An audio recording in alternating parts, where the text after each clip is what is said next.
മനോഹരമായ ഒരു വെളിപാട് കർത്താവ് നൽകിയത് ഇപ്പോൾ ശിശിഷൻ്റെ പരിശുദ്ധാത്മാവ് എന്താ ചെയ്യുന്നറിയാവോ? ഈ വെളിപാടിൻ്റെ പുസ്തകത്തിലെ 21:4 അല്ലേ, അവിടുന്ന് അവരുടെ കണ്ണീരെല്ലാം തുടച്ചു നീക്കി. അത് ഈ 12:11-19 വാഗ്ദാനപ്പെടുകയും കാണായി.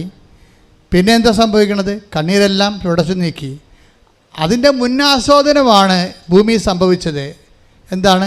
അവസാനത്തെ ജനം ഈ കണ്ണീരിൻ്റെ കാലത്തുനിന്ന് ഈ ദേശത്തുനിന്ന് കടന്നു പോകുമ്പോഴും വാഗ്ദാന പേടകവും പുരോഹിതന്മാരുമായി ജനത്തിൻ്റെ പുറകിൽ നിന്നു എപ്പോഴും മുമ്പിൽ നിന്ന് നയിക്കുന്ന ദൈവത്തിൻ്റെ ചൈതന്യം അവസാനത്തെ കുഞ്ഞിനെപ്പോലും രക്ഷപ്പെടുത്താൻ നിൻ്റെ പുറകിലുണ്ടാകുന്ന ചൈതന്യം, ദൈവചൈതന്യം, that is ark of the covenant, വാഗ്ദാന പേടകം. കൈയടിച്ച് സ്തുതിക്കട്ടെ. ഹല്ലേലൂയ. ഹല്ലേലൂയ. ഹല്ലേലൂയ. വലിയ വെളിപാടിന് നന്ദി പറയുന്നു. വചനത്തിലൂടെ നീ വഴി നടത്തിന് നന്ദി പറയുന്നു. ഹല്ലേലൂയ. ഹല്ലേലൂയ.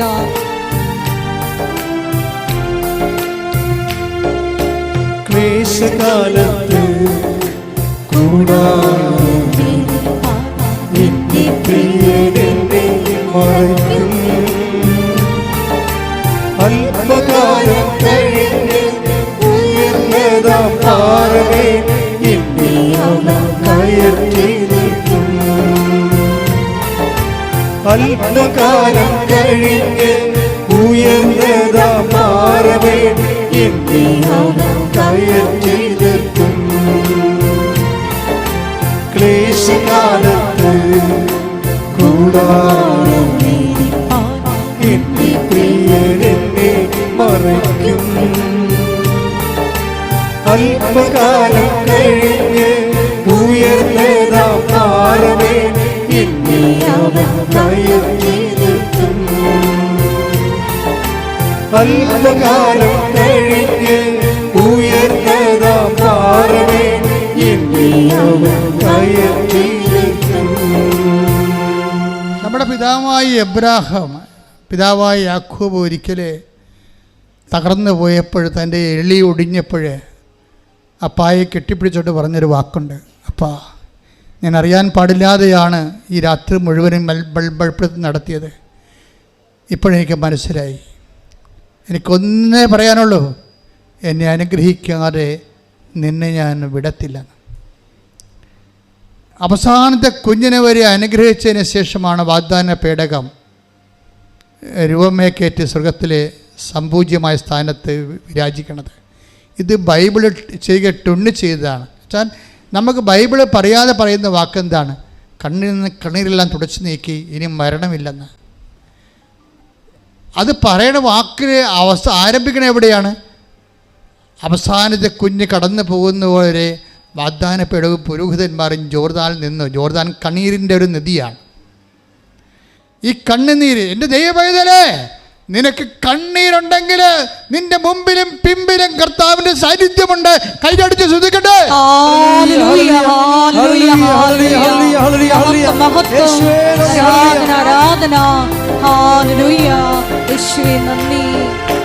പാടി വാഴ്ത്തുന്നെല്ലാരും പ്രിയനേ, സ്നേഹം ഓർക്കുന്നെല്ലാരും.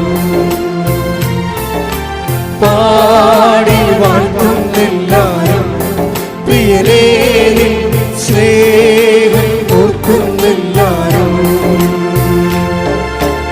ആത്മാവിനാലേ അവതാരമോ നവകിന്നരം തൂക്കി ഞങ്ങൾ പാടും.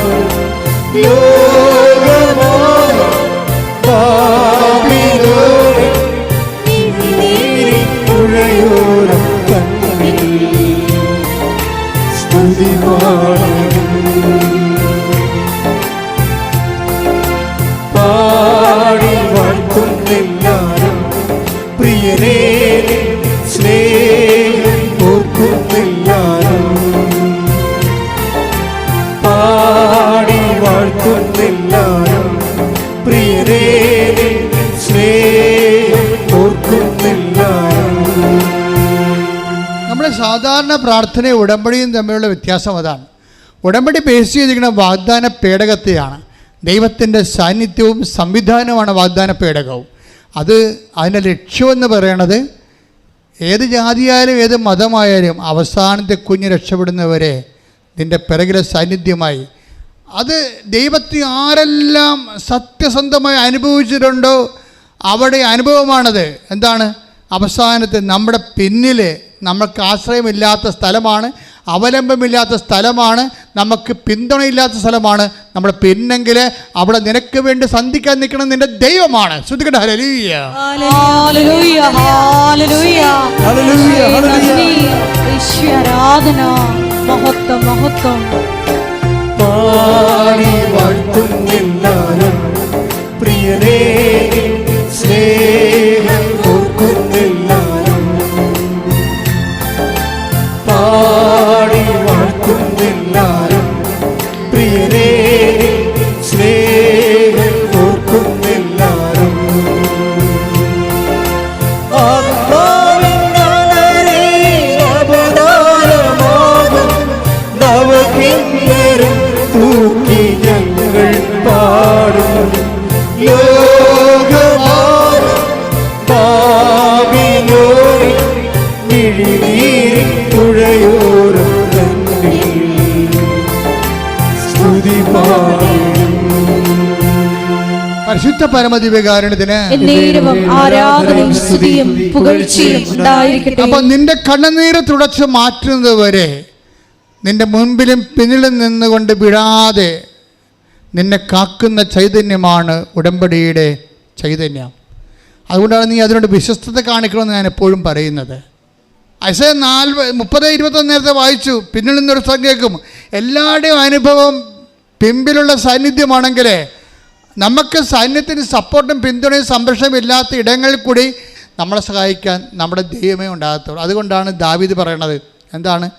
ജീവിതകാലം മുഴുവൻ ഉണ്ടാകും. എനിക്ക് ഏതെങ്കിലും ഒരു ഒക്കേഷനിലല്ല, ഏതെങ്കിലും ഒരു ഒക്കേഷനിലല്ല നിനക്ക് കണ്ണീരുണ്ടായി, നീ ദൈവത്തെ ഇട്ടച്ചും പോകും. കുറച്ച് നിന്റെ കണ്ണീര് തീരുമ്പോൾ, നിന്റെ ജോലി കിട്ടിക്കഴിയുമ്പോൾ നീ ദൈവത്തെ ഇട്ടച്ചും പോകും. ചില പറഞ്ഞില്ലേ, ഞാനിപ്പോൾ ഇങ്ങോട്ടൊന്നും വരാറില്ലായിരുന്നു. ആദ്യം ഒരു പ്രയാസം ഉണ്ട കാലത്ത് വന്നതാണ്, ഉടമ്പടി എടുത്ത് ഞാൻ സാക്ഷ്യം പറഞ്ഞു, പിന്നെ ഇങ്ങോട്ടൊന്നും വരാറില്ലായിരുന്നു. പിന്നെ ഉടമ്പടി ജീവിതം അവർക്കില്ല.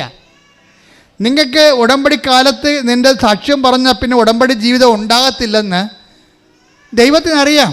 അതാണ് ഇവിടുത്തെ പ്രശ്നം മുഴുവനും. എൻ്റെ ഒരു ശരിക്കും പറഞ്ഞാൽ ആ കാര്യം കാണുന്നൊരു കാലഘട്ടത്തിൽ മാത്രമാണ് ദൈവത്തോട് നിനക്ക് ബന്ധമെന്നുള്ളതും ദൈവത്തിനറിയാം. ദൈവത്തിൻ്റെ ഈ ധാരണ നീ തിരുത്തേണ്ടി വരും. കാര്യം ദൈവത്തിൻ്റെ സ്വഭാവം നമ്മൾ ഒക്കേഷനല്ല. ഒരു ജോലി ഇല്ലാത്ത കാലത്ത് ജോലിക്ക് വേണ്ടി ഉടമ്പടി എടുത്തു, രോഗമുള്ള കാലത്ത് രോഗം മാറുമുള്ള ഒരു സംവിധാനം ഉണ്ടാക്കി. ഒരു ഇൻറ്റേറിയം അറേഞ്ച്മെൻ്റ് അല്ല ദൈവത്തിന് നിങ്ങളുമായിട്ടുള്ള റിലേഷൻസ്. അതുകൊണ്ടാണ് ദാവീദ് പറയണത് ജീവിതകാലം മുഴുവൻ. പറഞ്ഞേ, 23-ാം സങ്കീർത്തനം 6-ാം തിരുവചനം. അവിടുത്തെ നന്മയും കരുണയും, അത് പറഞ്ഞേ, അവിടുത്തെ നന്മയും കരുണയും ജീവിതകാലം മുഴുവൻ എന്നെ അനുഗമിക്കും. കർത്താവിന്റെ ആലയത്തിൽ ഞാൻ എന്നേക്കും വസിക്കും. Praise the Lord. അതായത് കർത്താവിൻ്റെ ഇടയനാണെന്ന് പറയുമ്പോഴേ അതിന് തുടക്കത്തിൽ എന്താ പറയണത്? കർത്താവിൻ്റെ ഇടയനാണെങ്കിൽ അതല്ല പ്രശ്നം. എന്ന് വെച്ച് കഴിഞ്ഞാൽ കർത്താവ് അത് തിരുത്തണുണ്ട്.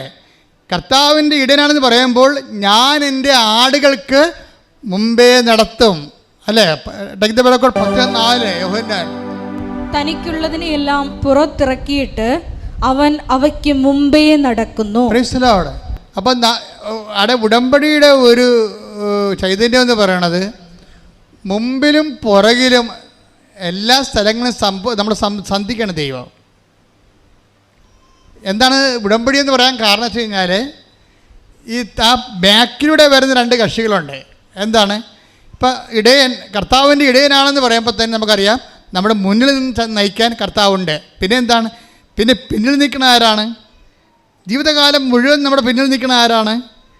നന്മയും കാരുണ്യവും. നന്മ മീൻസ് ബ്ലെസ്സിങ്സാണ്, ഫിസിക്കൽ ഫേവേഴ്സ്. നിങ്ങളുടെ ജോലി, വീട്, വിവാഹം, വഴി, വെളിച്ചം, നിങ്ങളുടെ PR, പ്രൊമോഷൻ, എല്ലാ സാധനവും. അതാണ് ജീവിതകാലം മുഴുവൻ നന്മയും. പിന്നെ എന്താണുള്ളത്? കാരുണ്യം. ദാറ്റ് ഇസ് കാരുണ്യം മീൻസ് നോട്ട് ബൈ മെറ്റർ വർക്ക് ചെയ്യണതാണ്. കൃപ. ഇപ്പോൾ ഐസയ, അതായത് Ephesians 2:8 എന്താ പറയണത്? എഫേസ്യസ് 2:8 എന്താണ്? വിശ്വാസം വഴി കൃപയാലാണ് നമ്മൾ രക്ഷിക്കപ്പെടുന്നത്. അപ്പോൾ രക്ഷയായിട്ട്, അപ്പോൾ അവിടുത്തെ കരുണയെന്ന് വെച്ചാൽ കൃപ തന്നെയാണ് കരുണ. അപ്പം നമ്മുടെ പിന്നിൽ വരണ എന്താണ്? ഒന്ന് ഫിസിക്കൽ ഫേവേഴ്സ് ആയിട്ടുള്ള അനുഗ്രഹങ്ങൾ, പിന്നെ എന്താ പറയണത്? നമ്മുടെ യോഗ്യതയ്ക്ക് പറ്റാത്ത കാര്യം, നോട്ട് ബൈ മെറിറ്റാണ് കരുണ എന്ന് പറയുമ്പോൾ എപ്പോഴും നമുക്ക് റൈറ്റ് ഇല്ല, അതിനെ നമുക്ക് യോഗ്യതയില്ല. നമുക്കൊരു വിഷയം ഉണ്ടാകണത് എന്തുകൊണ്ടാണ്? നമുക്കതിന് യോഗ്യതയില്ലാത്തത് കൊണ്ടാണ്. അപ്പോൾ യോഗ്യതയില്ലാത്തത് എങ്ങനെ കർത്താവ് അഡ്രസ്സ് ചെയ്യണത്? കൃപ കൊണ്ട് അഡ്രസ്സ് ചെയ്യണത്, പവർ ഓഫ് ഗോഡ് കൊണ്ടാണ്. അപ്പോൾ ഈ ഇടയനാണെന്ന് പറയുമ്പോൾ പിന്നിൽ നിന്ന് വരണത് ഒരേ സമയം തന്നെ കൃപയും അനുഗ്രഹവുമാണ്. ദൈവത്തിൽ നമുക്ക് ലഭിക്കണത് എന്തൊക്കെയാണ്? ദൈവത്തിൽ നമുക്ക് ലഭിക്കണത് എന്തൊക്കെയാണ്? കൃപയും, ദാറ്റ്സ് പവർ ഓഫ് ഗോഡ്. അത് നിത്യത വരെ പോണതാണ്. ഈ അനുഗ്രഹങ്ങളെല്ലാം സിമിത്തേരി വരെ ഉണ്ടാകത്തുള്ളല്ലോ. നമ്മൾ എന്ത് പ്രൊമോഷൻ കിട്ടിയെന്ന് പറഞ്ഞാലും എന്ത് ലോട്ടറി അടിച്ചെന്ന് പറഞ്ഞാലും സിമിത്തേരി കൊണ്ട് സംഭവം തരുമോ? ആ ബ്ലെസ്സിങ്സിൻ്റെ ഒരു കുഴപ്പം ഇത് അപ് ടു ദി സിമിറ്ററി വരെ ഉള്ളൂ. നിത്യത വരെ വരണത് കരുണയാണ്. അപ്പോൾ നിൻ്റെ ജീവിതകാലം മുഴുവൻ നീ ഫുൾ ടൈം നീ ഈ വയറ്റിപ്പഴപ്പം മാത്രം ഇരുന്ന സിമിത്തേരി വരെയൊക്കെ ഉള്ള പരിപാടിയേ ഉള്ളൂ. അപ്പോൾ കർത്താവ് പറയും അവൾക്ക് ആലപ്പുഴ വരെ പോയാൽ മതി, അമേരിക്ക പോകേണ്ട കാര്യമില്ലെന്ന് പറയും. അപ്പം പിന്നെ നിങ്ങൾ അങ്ങനെ കർത്താവ് പരിഗണിച്ചാൽ മതി. യാത്രക്കാരിയെ എങ്ങനെ പരിഗണിക്കണമെന്ന് ദൈവത്തിന് അറിയണത്. അവർ ഊന്നൽ കൊടുക്കുന്നത് കൃപയ്ക്കാണോ അനുഗ്രഹത്തിനാണോ എന്ന അടിസ്ഥാനത്തിലാണ്. അതുകൊണ്ട് ആദ്യമേ തന്നെ കൃപയിലേക്ക് നമ്മുടെ ഫോർമാറ്റ് ചേഞ്ച് ചെയ്താൽ സംഗതി എളുപ്പമാകും. കാര്യം ക്രിസ്തു ക്രൂശിക്കപ്പെട്ടത് നമുക്ക് കൃപയുണ്ടാകാനും അത് സമൃദ്ധമായി ഉണ്ടാകുവാനാണ്. കൃപയുണ്ടാകാൻ മാത്രമല്ല, അത് ബേസിക് ഗ്രേസാണ്. സമർത്ഥമായി ഉണ്ടാകണമെങ്കിൽ ഗ്രേസ് അപ്പോഴും ഗ്രേസ് ഉണ്ടാകണം. അവൻ്റെ നാമത്തിൽ വിശ്വസിക്കുന്നവർക്കെല്ലാം കൃപയ്ക്ക് മേൽ കൃപയും. അപ്പോൾ ആ യോഹന്നാൻ 1:16 അതുപോലെ തന്നെ യോഹന്നാൻ 10:10 കൂട്ടി വായിക്കേണ്ടതാണ്.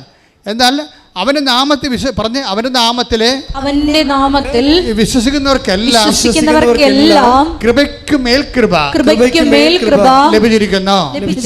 അപ്പം കൃപയുമുണ്ട്, ബേസിക് ഗ്രേസ് ഉണ്ട്, പിന്നെ എന്താണ്? മേൽകൃപയുണ്ട്. ഈ മേൽകൃപയാണ് ഉടമ്പടി അന്വേഷിക്കുന്നത്. മേൽകൃപ അക്വയർഡ് ഗ്രേസ് ആണ്, ബേസിക് ഫണ്ടമെൻ്റൽ ഗ്രേസ് അല്ല. അത് നമുക്ക് കൂദാശയിലൂടെ നമുക്ക് ലഭിക്കുന്നതാണ്.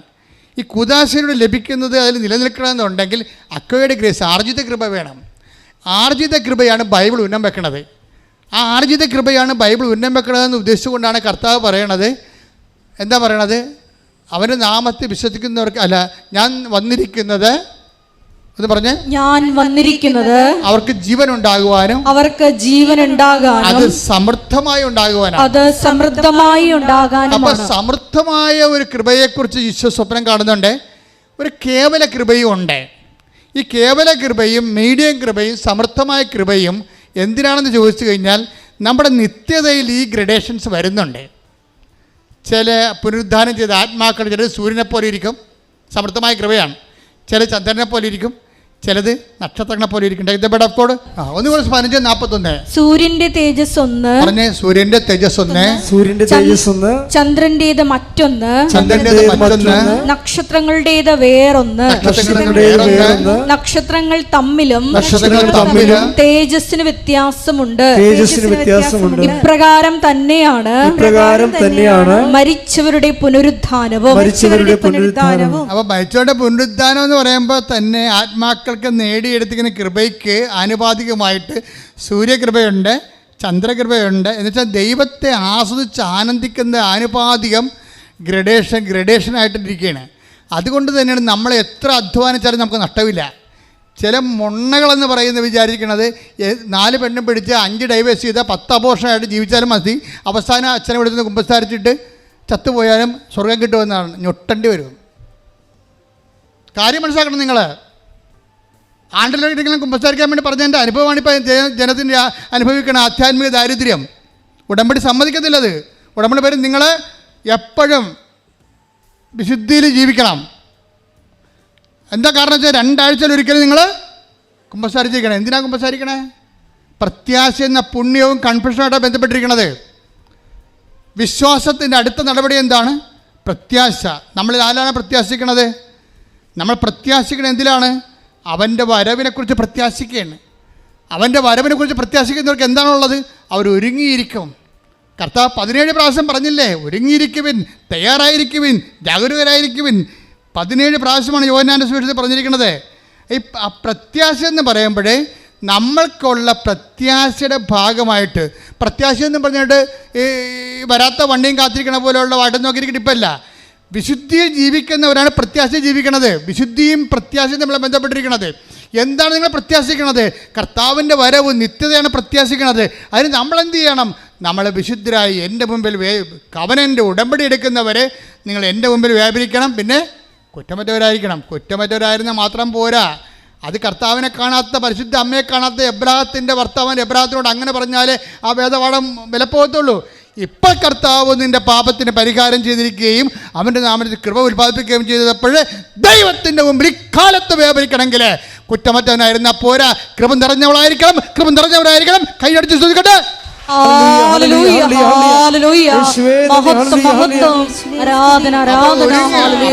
ഒരുങ്ങിയിരിക്കുക എന്ന് വെച്ചാൽ ഇക്കാലങ്ങളുടെ അർത്ഥം കൃപ നിറഞ്ഞ് ഇരിക്കുക എന്നതിൻ്റെ അർത്ഥം മനസ്സിലായില്ലേ? പ്രത്യാശ എന്ന് പറഞ്ഞത് കൃപ നിറഞ്ഞുകൊണ്ടിരിക്കുന്ന അവസ്ഥകളാണ് ഉള്ള ആൾക്കാർക്ക് മാത്രമേ പ്രത്യാശ ഉണ്ടെന്ന് പറയാൻ പറ്റത്തുള്ളൂ. പഴയ കുറ്റമറ്റവനായിരിക്കുന്നതിൻ്റെ സ്ഥാനത്താണ് ഇന്ന് കൃപ സ്ഥാനം പിടിച്ചിരിക്കുന്നത്. ആ കൃപയുടെ വസ്ത്രം, കല്യാണ വസ്ത്രം അണിഞ്ഞിട്ടാണ് നമ്മൾ ഹെവൻലി ബാങ്കറ്റിലേക്ക് പ്രവേശിക്കുന്നത്. അവിടെയാണ് മണവാളം വരുന്നത്. മണവാളം വരുമ്പോൾ കല്യാണ വസ്ത്രം ഇല്ലാത്തവനെ കണ്ടാൽ ഗെറ്റ് ഔട്ട് എന്ന് പറയും. ഈശോ പറഞ്ഞ വാക്കുകൾ വളരെ സൗമ്യനാണ്, ക്ഷമയുള്ളവനാണ്, സ്നേഹമുള്ളവനാണ്. പക്ഷേ കൃപയില്ലാത്തവരെ കാണുമ്പോൾ ഗെറ്റ് ഔട്ട് എടുക്കണമെന്ന് യാതൊരു ഭംഗിയുമില്ല. മണവാളൻ രാജാവ് ആ ബാങ്കറ്റിലേക്ക് കടന്നു വന്നു. അപ്പോൾ കല്യാണ വസ്ത്രമില്ലാത്ത ഒരാളെ അവിടെ കണ്ടു. സ്നേഹിത, നിൻ്റെ കല്യാണ വസ്ത്രം എന്തേന്ന് ചോദിക്കുമ്പോൾ അയാൾ പറഞ്ഞു ജപജപെന്ന് പറഞ്ഞു. അപ്പോൾ ഈശോ എന്ത് പറഞ്ഞു? ഗെറ്റ് ഔട്ട്, കോംപ്രമൈസ് ഇല്ല. എന്താ? അവൻ്റെ രക്തത്താൽ വീണ്ടെടുത്തതാണ് കൃപ. അതിന് മാനിക്കാത്ത, പട്ടിക്കാടുന്ന വിലയില്ലാത്ത ജീവിതകാലം വയറേ വയറേ വയറേ ഉദരമാണ് അവരുടെ ദൈവം. 3:19 നാശമാണ് അവരുടെ അവസാനം, നാശമാണ് അവരുടെ അവസാനം, ഉദരമാണ് അവരുടെ ദൈവം, ഉദരമാണ് അവരുടെ ദൈവം. ലജ്ജാകരമായതിൽ അവർ അഭിമാനം കൊള്ളുന്നു, ലജ്ജാകരമായ കാര്യങ്ങളിൽ അവർ അഭിമാനം കൊള്ളുന്നു. ഈ കാലഘട്ടം അതാണ്. ആണും തമ്മിൽ ബന്ധപ്പെട്ട് ജീവിക്കുന്നു, അതിന് സഭ ഓശാന പാടണം. പെണ്ണും ബന്ധപ്പെട്ട് ജീവിക്കുന്നു, ലെസ്ബിയനിസം, അതിന് സഭ ഓശാന പാടണം. ഓരോരുത്തർ ലിവിങ് ടുഗദർ നടത്തുന്നു, അവരെന്നിട്ട് ഗർഭിണിയാകുന്നു, അതുപോലെ ഗുളിക കഴിച്ച് കളയുന്നു, അതിന് സഭ ഓശാന പാടണം. അപ്പോൾ സഭയിൽ ഇങ്ങനെയുള്ള ആൾക്കാരില്ല എന്നുണ്ടെങ്കിൽ, ഇങ്ങനെയുള്ള ആൾക്കാരെ നമ്മൾ അക്സെപ്റ്റ് ചെയ്യുന്നില്ല എന്നുണ്ടെങ്കിൽ സഭ കാര്യമാകും. അതുകൊണ്ട് എന്ത് ചെയ്യും? ഒരു തൊഴുത്ത് ഒരു ആട്ടും പറ്റവും ആകണമെന്ന് കർത്താവ് പറഞ്ഞു പിടിപ്പിച്ചിട്ടുണ്ട്. ഇപ്പം തെറ്റിദ്ധരിച്ചിട്ട് എന്നാ ചെയ്യണമെന്നറിയാവുക? എല്ലാ കണ്ടാമൃഗങ്ങളെയും കന്നുകാലികളെയും കൂടി കയറ്റിയിട്ട് മുട്ടനാടിനെയും കൊമ്പുള്ളതിനെയും എല്ലാത്തിനെയും കൂടിയിട്ട് എല്ലാ സാധനത്തിനെയും കയറ്റാൻ വേണ്ടി തൊഴുത്തിൻ്റെ ഒരു തൊഴുത്താക്കാൻ വേണ്ടി തൊഴുത്തിൻ്റെ വിസ്താരം കൂടിക്കൊണ്ടിരിക്കുകയാണ്.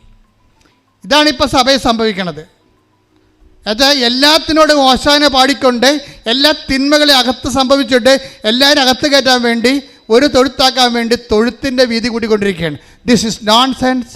ഇത് കർത്താവ് ആഗ്രഹിക്കണില്ല. ശ്രുതികട ഹല്ലേലൂയ. ഹല്ലേലൂയ, ഹല്ലേലൂയ, ഹല്ലേലൂയ, ഹല്ലേലൂയ.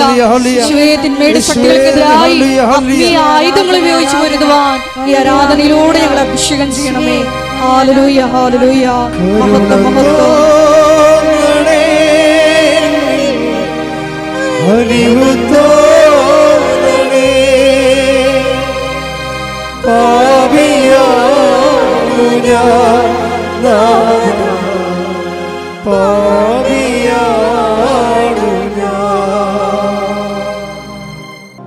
എൻ്റെ മക്കളെ,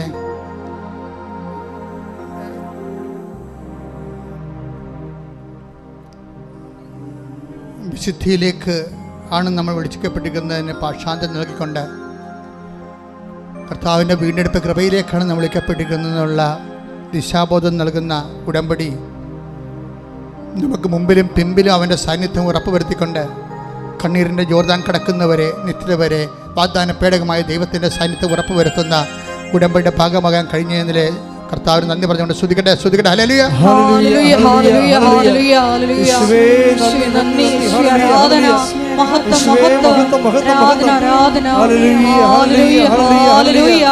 യേശുവേ ആരാധന, ഹല്ലേലൂയ.